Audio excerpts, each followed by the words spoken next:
What is up, you guys? Yes, I'm sorry I'm a little late, but I'm here.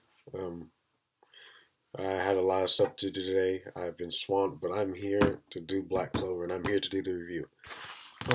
One of the most interesting chapters of Black Clover, because for me personally, because it's the first chapter I've ever read of Black Clover where I read this chapter like 3 or 4 times that I've walked away from. The first time I walked away from it, I didn't like the chapter.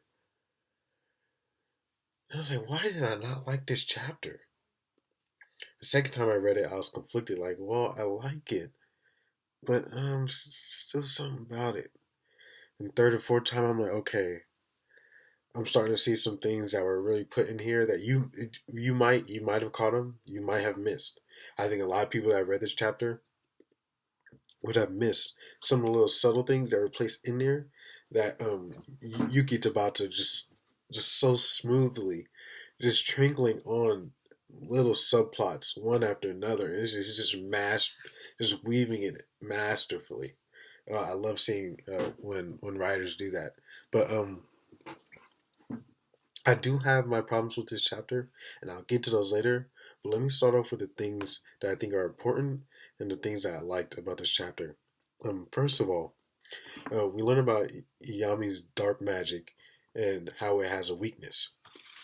I did not even think of this, but we learned that the dark magic is actually slower, very slow, than light magic. I mean, I just assumed, I did not expect that light can move at light speed.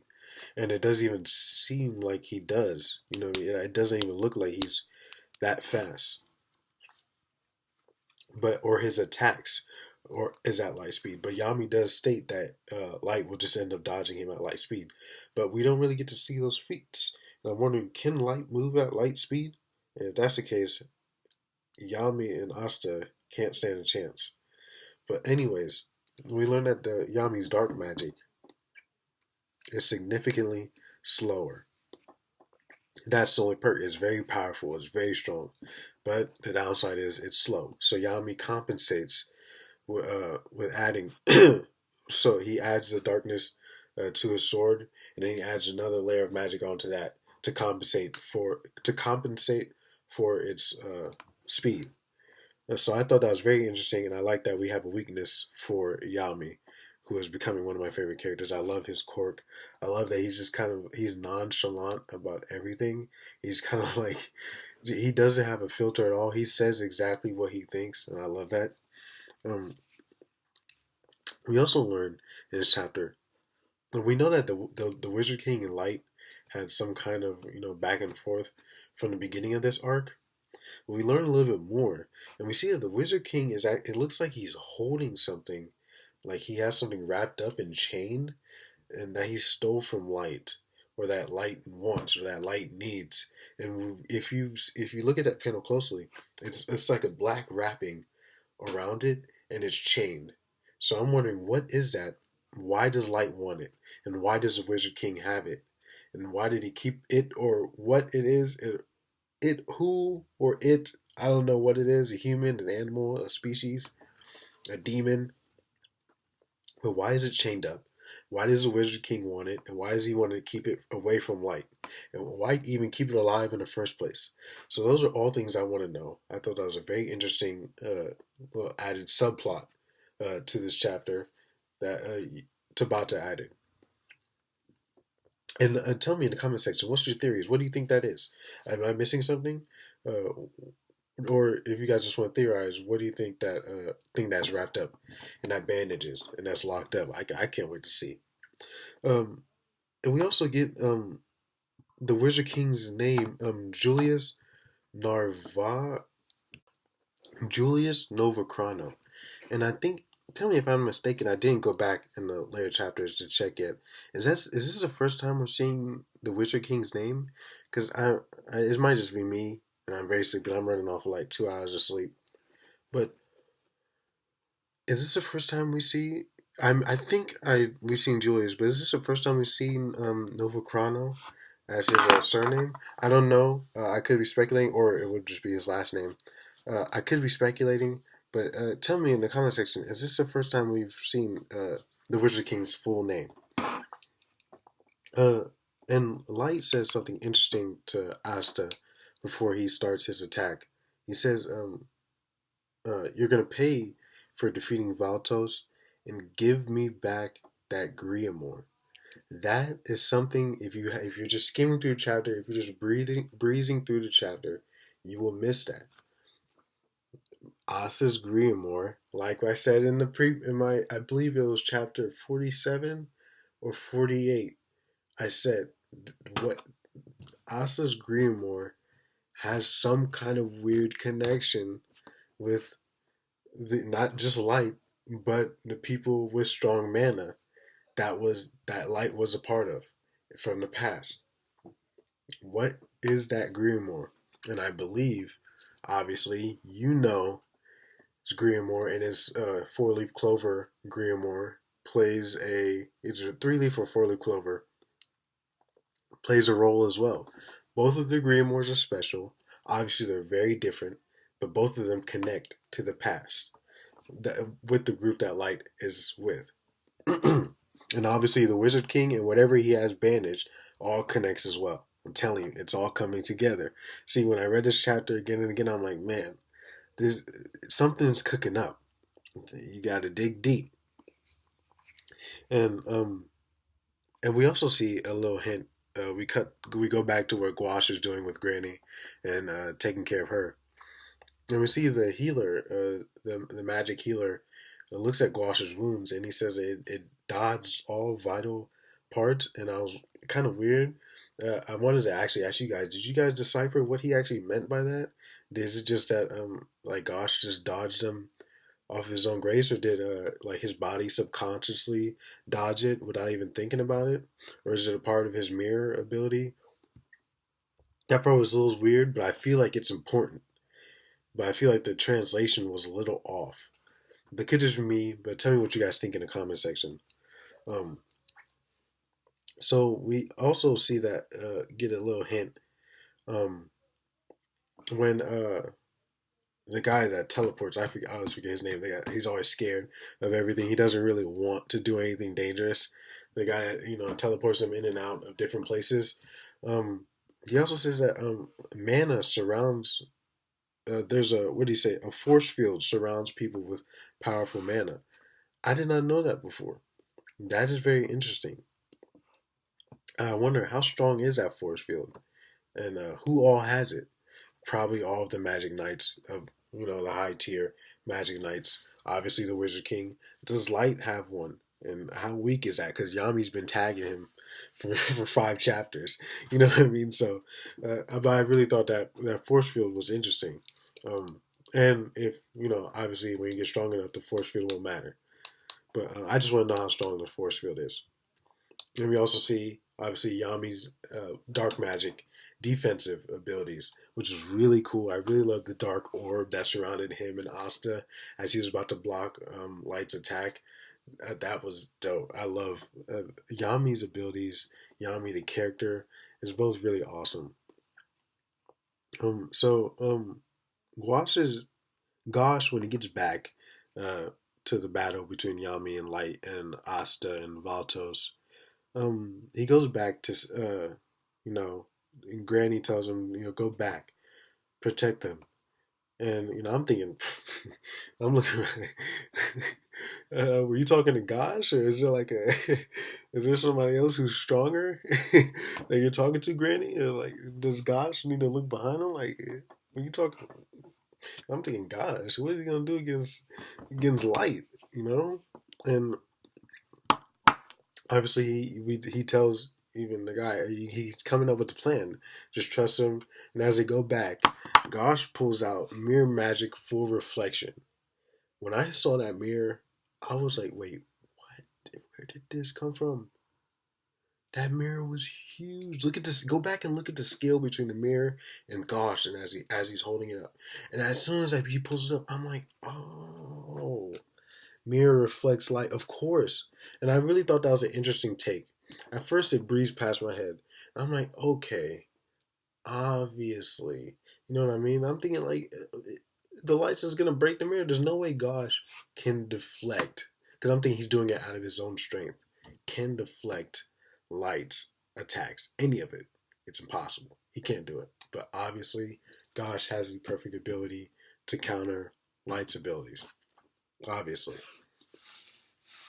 So that was I think that was a really interesting take by Tabata, mirror reflecting light, and I don't really have a problem with that take. Now we get into the things that I do have problems with, and I see this a lot. And now let me preface my comments by saying this: I am not in any way saying that I can do a better job than any of these guys who are doing it and making a living doing it at the highest level possible. People, some people are very naive. They don't know how hard it is to create a story consistently and make a living doing it consistently at the highest level. It's extremely hard. And there's a respect level, because if you guys don't know, I'm a content creator myself. I write myself. I draw myself. Follow my Twitter, Instagram, Facebook. Quick plug right there. I know how hard it is. I know how much work goes into it. So I just want to preface my comments by saying that I'm not saying that, these guys are bad or these guys can't do this. I'm not that guy. I'm not here to be that guy. All I'm saying is, in my humble opinion, what I would do and what I see or what I think is a problem from my very young brain. But I think I know a decent amount. I like to think that I know a decent amount, and I just wanna. I'm here. You guys are here, and I'm here to express my opinion. If you guys disagree with me, please type it in the comment section. But I need to address this, because it's not just in Black Clover; it's in everything: movies, TV, books, comics, everything. A character does not have to change in that specific arc. If you start an arc, we follow like usually what happens is we start an arc and we get introduced to the characters and we establish characterization. And that's amazing, and that's how and that's how I personally like it, and that's how I think it should be. But what I don't like is that the authors, what I usually see is authors try and then change that character in that same arc. Sorry, I'm obviously I'm expressing because I'm like, you don't have to do it in that arc. Characters don't have to change in that arc. What what you do is that you hint that what I would do and what I think should be done, and what is more interesting, is that you hint that they're changing. Hint at it, but don't change them automatically. Look, I'm going back to Dragon Ball Z. People make fun of Dragon Ball Z, saying that it's all fight and no story. You're not reading and you're not watching. Look at Vegeta. Look how many arcs are in Dragon Ball Z. Look how long. Vegeta's still. Vegeta's still Vegeta, and he's changed, but not 360. You know what I mean? Vegeta, it took him forever till we get to the Boo Saga for him to finally admit, I'm not better than you. The foundation of Vegeta is that he would never admit that. He would work as hard as he can to surpass you. He's the prince of all. That's why he's my second favorite character of all time. He's the prince. I am better than you. But it took him arcs to finally admit I'm not. And I probably never will be. But I'm still going to fight you anyway. And he's awesome for that. But Akira Toriyama had it right. You don't have to rush. You can dance with it. Let it work. Let it happen progressively. Let it smooth out. The problem is, in one of the most important aspects of storytelling is pacing, and people forget about pacing. And this is a part of pacing, especially within characters, which is even more important. Pacing within your characters, not just pacing for a story, pacing within a character. You don't have to rush it. I see Gouache changing way too fast, and it's scaring me to death because I like Gouache. The quirk with him only caring about his sister, people might think that's dumb. That's just a quirk. That's annoying. It's important. He's an anti-hero. All he cares about is his sister, and he will do anything. He will cut down anybody. He has no limits. He lives in the gray area because of his sister. If that changes in this same arc, I'm not saying that it's bad. I'm saying that's disappointing for me because I don't mind Gouache changing eventually, but he doesn't have to do it this because I'm like, wait, I'm sitting here, I'm reading the chapter, I'm like, wait, Gouache, what are you doing? He even bowed down to, I forget the guy's name who's the coward. He bowed down to go back, and I'm like, that hit me because I like Gouache because I'm an anti-hero kind of guy. No, I love the anti-heroes. Don't change so fast, Gouache. Slow down, Tabata. Who am I to tell you what to do? You don't have to listen to me. I would admit you probably know more than I do. But I'm just saying, my humble opinion, slow down, please. You don't have to rush your character development, which is basically what is happening. But it's rush character development, and rush character development shouldn't happen. Shouldn't exist because then it's just out of nowhere. Now, if instead, even if Gouache took his sister with him,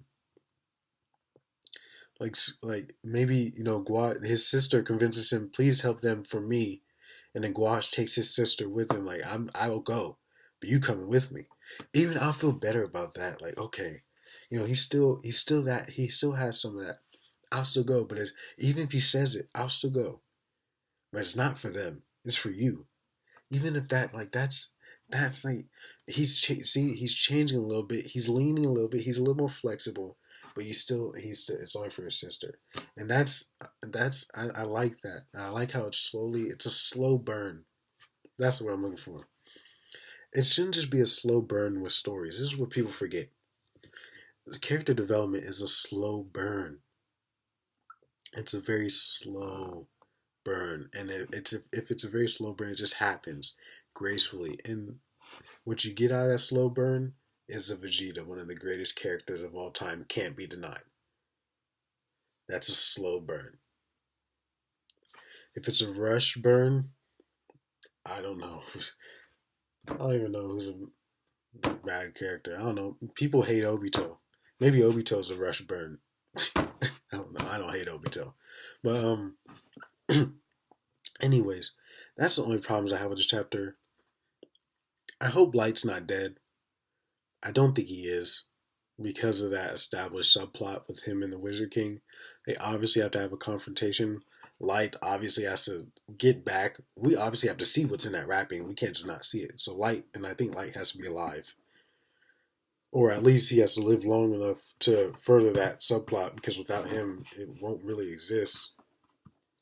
It will just be there and the Wizard King can have it at his disposal whenever he wants. But Light dying, first of all, to his own magic and to Gosh, is impossible. So I think Light's fine.